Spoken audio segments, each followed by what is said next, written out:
Hello, everybody, and good morning, and welcome to the Mayor's Conference Room.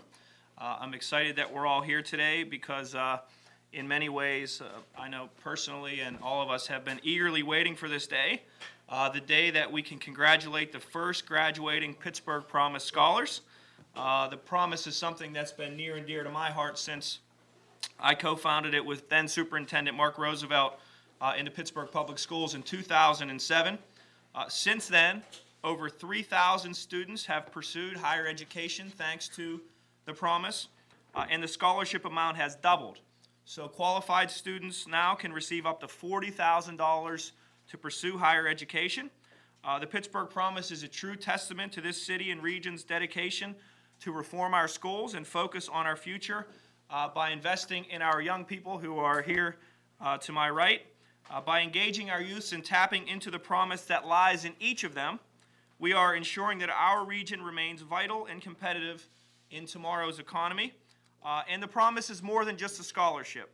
It's also about transforming our public schools. Since 2007, the school district has moved from having only 40% of schools meet federal standards to 70% in 2010.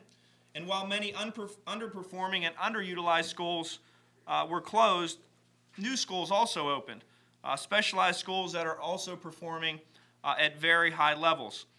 One of the things that was important to me when we created the Promise was to grow our city's population and to bring more families into our neighborhoods. RAND just recently completed a study, and they discovered that over 450 new families enrolled their middle school children in public schools since the inception of the Promise. Great number, one that we all should be very, very proud of. We also hear from many other families that factor the Promise into their decisions to raise a family here and to keep them in the school district. And when you consider $40,000 per child, let's just say you're a family of four, that's $160,000 worth of education that you'll receive if you remain in our public school district and remain living in our city. So we're very excited about it. We have some students here with us that we're going to introduce in a minute, but this is what it's all about. It's coming full circle. We hope that these graduates will choose to stay in Pittsburgh, to live here, work here, and invest here, and to become a part of Pittsburgh's growing economy. We all have the faith in you that you have what it takes to succeed. You've already shown us that in many ways, and we look forward to your contributions to our great city.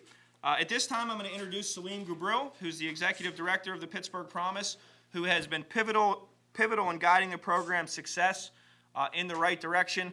We created this thing in 2007 and then handed it off to Salim, and he's really taken the ball and taken it to places where we really could have never imagined. So thank you, Salim, for your work on a daily basis. He's a tireless leader and has done great things for the Promise. Ladies and gentlemen, Salim Gubril. Salim? Thank you, Mayor.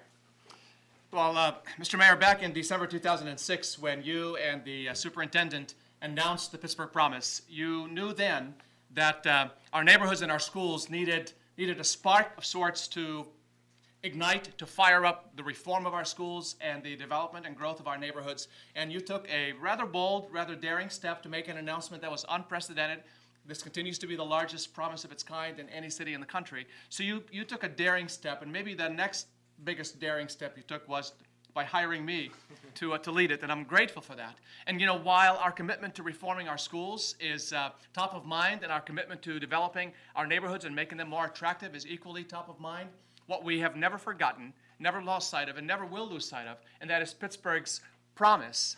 Pittsburgh's real promise lies in the hearts and souls and minds and bodies of some amazing, amazing, amazing young people. It's been one of the richest privileges of my life to spend the last 4 years getting to know a good number of them. And they are beautiful. Look at them. They're smart, they're exciting, they're energetic, they're dreamy, they're vivacious, they're visionary, they're aspirational, and they are going to make us all extremely, extremely proud. So over the last 4 years, we have been building the infrastructure of the Promise and delivering on it slowly, and here we are now approaching the end of year 4, and we will be able to celebrate for the first time the completion of a 4-year degree by maybe close to 400 of our students. We don't know the exact number, and we won't know the exact number until sometime in May. Sometimes students need a little extra time. I was on the 6-year plan myself.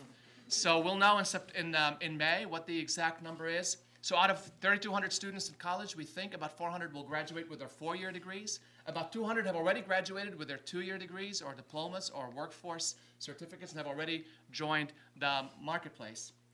And in order to celebrate this great milestone in the life of our city, the lives of our students, and in the life of the Pittsburgh Promise, we are planning a series of rather major events that will take place over a 2-week period in the last week of May and the first 2 weeks of June. And we're calling the whole thing Celebrating Pittsburgh's Promise. It'll begin on May 31st and June 1st with 2 days of community service where our scholars, along with our high school seniors, we will spread out through neighborhoods throughout the city and the region, delivering community service through nonprofits in our region. And the message there is simply going to be, thank you, Pittsburgh, for investing in me. It's going to be our young people saying to Pittsburgh, thank you for your investment in me. Now it's our turn to express our gratitude by delivering hours of service, and there'll be several thousand hours of service delivered on these 2 days. And then while we think it's really important that our young people say thank you for this great investment that our city has made in them, we also think it's really important that we connect them with prospective employers in the city. So the following week, on June 7th and 8th, we will host a 2-day career launch and job fair at the YWCA downtown. And about 100 different companies will be a part of this career launch job fair so that our students can meet employers and our employers can meet prospective students. And our message to companies is this: you helped send these young people to college. Don't you want to be the first to interview them? Now, we can't guarantee that they will hire them, but we have made a commitment that every one of our students who wants an interview will get 3. We're going to get them 3 interviews with 3 different companies and do our very best to deliver on this. Now, they have to run across the finish line and secure the job by performing well on the interview and beyond. But we will get them each 3 different interviews. And then the week following, on June 14th and 15th, we will have a gala at Stage AE, at which Mrs. Sasha Hines will be our guest speaker. And then the gala will end that night with an all-night after-party dance marathon where we, along with, and I will be there, and I will dance for a minute. But we will be there all night long celebrating Pittsburgh's promise and the accomplishments that they have attained, but also the future that lies before them, which we hope will be in Pittsburgh along our region's companies. So thank you, Mr. Mayor, for this opportunity to mark this occasion and celebrate it.